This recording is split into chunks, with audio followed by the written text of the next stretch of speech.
The clampdown of fake drugs in Nigeria. The National Agency for Food and Drug Administration and Control, in a post on X on Monday, said it uncovered a massive stockpile of falsified and unregistered pharmaceutical products in Idumota, Lagos. The agency said it seized the items and swiftly evacuated all of the items in an ongoing crackdown on the illegal drug trade. You look at this product now. They have tampered with the whole label, the dead markings. Now, this place they are putting it black. This is the label, this is 2025. The color of printing is blue, but they are on the revalidation with blank ink. Then we have a root now, date rape drug. This is what they add to the drinks of young girls, and they will sleep up and they rape them. This is a drug. Cough syrup with codeine was banned by NAFDAC since 2018. So I wouldn't explain where he's getting cough syrup with codeine. They are not in fact, they are quite few, but maybe he will tell us where the remaining ones are. These condoms are actually donated USAID of UNFPA condoms that expired since 2022. So it's revalidating and putting them into KISS packaging materials and extending the date to 2027. They are counterfeit versions, of the expired donated condom. If a company is properly registered and somebody is counterfeiting them, the trade of that person will be spoiled. So it's public health, your health and myself, and also trade.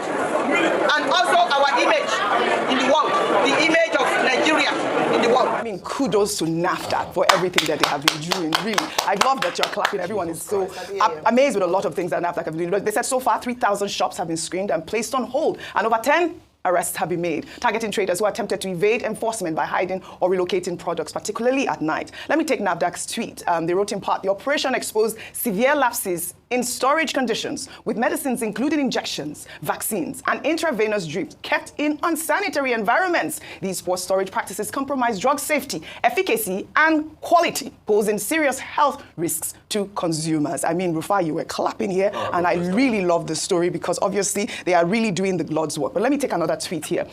This person in response to NAFDAC wrote, NAFDAC, you're doing well. Don't limit it to the shops. Medication should not be sold in a mere shop called chemist, where anyone can walk to and buy medicine without the prescription of a doctor, physician, or pharmacists. But we have to be sure that this clampdown is a real clampdown at this point, because a lot of the people in Dumota Market, some of them have been, even tagging me and saying, listen, some of these are medicines. They're not unregistered. They're real drugs at this moment that NAFDAC is selling, which, I kind of, will feel really sad if that's the situation, because obviously we always want due process followed accordingly. Well, some traders at the Dumota Market have accused NAFDAC of stealing drugs. They claim the drugs were approved by the agency. In this video, the traders besieged a NAFDAC truck filled with confiscated medicines. They call themselves NAFDAC.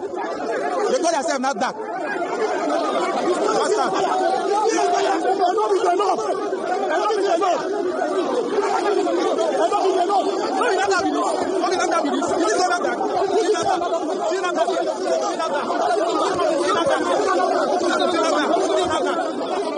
All right, that's the other side of the story. Some of the traders there are saying that some of their medicines were registered with NAFDAC, and we need a response from NAFDAC with that video as well. But again, like I said, kudos to NAFDAC. I can't even believe in Nigeria they sell medicine in shops like that. It's not done anywhere where you can just walk in and buy prescription medicines that are supposed to be prescribed to you in a shop. Rufai, I mean, I don't understand this. I don't understand this. The medicine ecosystem in Nigeria is a talk for another day. If we say we should do documentaries, we will do hours and hours of documentary. But kudos to her. See, there's always going to be a counter-narrative because these people are business people, they will fight back. But the question we should ask is what they are doing is legitimate.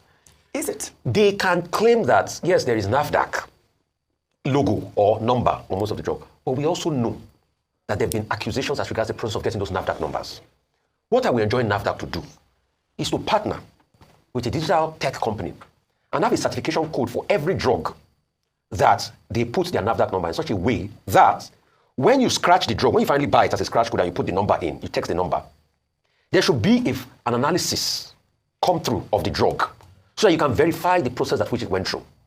Secondly, NAFDAC should also bolster the process at which they give out NAFDAC numbers, because we have seen that process has also been infiltrated.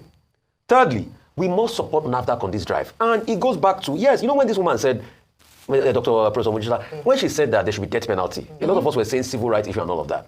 But people that can brazenly, because of profits, lead to the loss of life, they should have their head examined. And it's not today, Oji. The drug cartel will fight back. They fought back during Dora's time. Absolutely. They almost assassinated Dora Akunyili.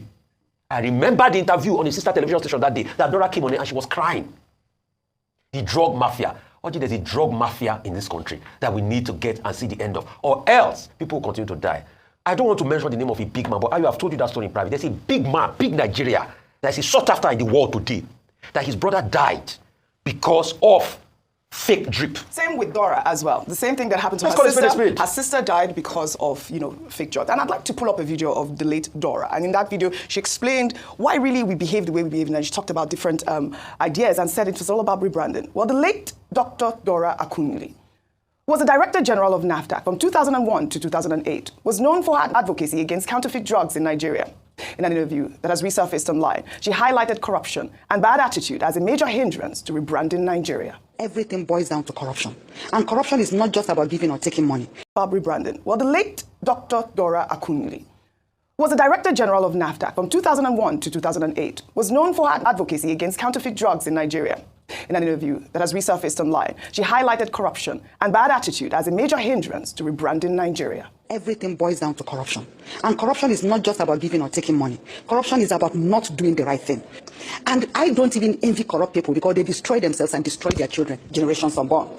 And when we look at the way we behave to ourselves and to this country, Nigeria, for which we have no other country that we can call our own, it's all because of bad attitude. That attitude of the past and even the present that we are saying through rebranding, we must change. If we don't change, nothing will change. Angels will not come down. Foreigners will not come here to fix Nigeria for us. They have their own countries to fix. So that change of attitude, which is a critical aspect of rebranding, we must embrace. If we don't embrace it, I'm sorry that we may not be talking seriously. So rebranding is the key. There he goes. Rebranding is the key to success in Nigeria. I mean, corruption is a big problem, but what about our attitude, really? These fake drug merchants, man's inhumanity to man. How dare you sell counterfeit drugs? Who gives you the right to kill another human being?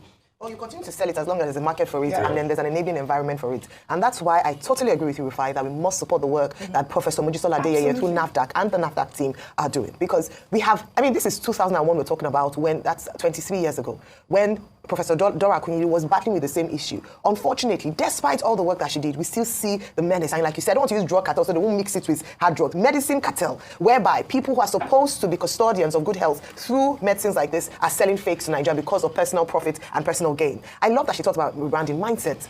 Yes, people say, well, because there's poverty in the land, people are broke, people are desperate. No, if you're broke and you're desperate, the idea is not to go and look for a way to kill your fellow man. That is not the response. That is greed. That is wickedness. That is evil. And that's why we must stamp this out. I'm looking forward to a Nigeria talking about rebranding where issues or instances of fake drugs will be a thing of the past. It would be at very minimal level because all around the world you have it. It's just that the government takes very, very, very strict measures to ensure that this business does not thrive. This people that are talking about, NAFDAC is stealing from them. It just reminds me of what Nuhu Ribadu said when he was the first chairman of EFCC. Corruption fighting back. Yes. When you fight corruption, corruption will fight back. This is what we see. Yes, NAFDAC has a case to answer. But talking about the scratch card, some medicines have it. Yeah. And even with that, also that scratch card number you're talking about, even cosmetic companies had to resort to doing that as a result of the fake, proliferation of fake products. So it's great that she's doing this. The only thing I'll then draw that I just thought about was that in Idumota, when they closed the shops, they didn't close the market. So business wasn't disrupted totally. In the same way, because people were arguing about yesterday's comment by Peter Obi, that you can actually close shops, identify and prosecute. Let them not just close shops, let them find out the cartel behind and prosecute without stopping the business for others. I'm very glad that you brought this up, and this is where I'm taking the conversation to with you, Professor Killer. Like you heard Ayo saying, in Idumota, they did not close the entire market. And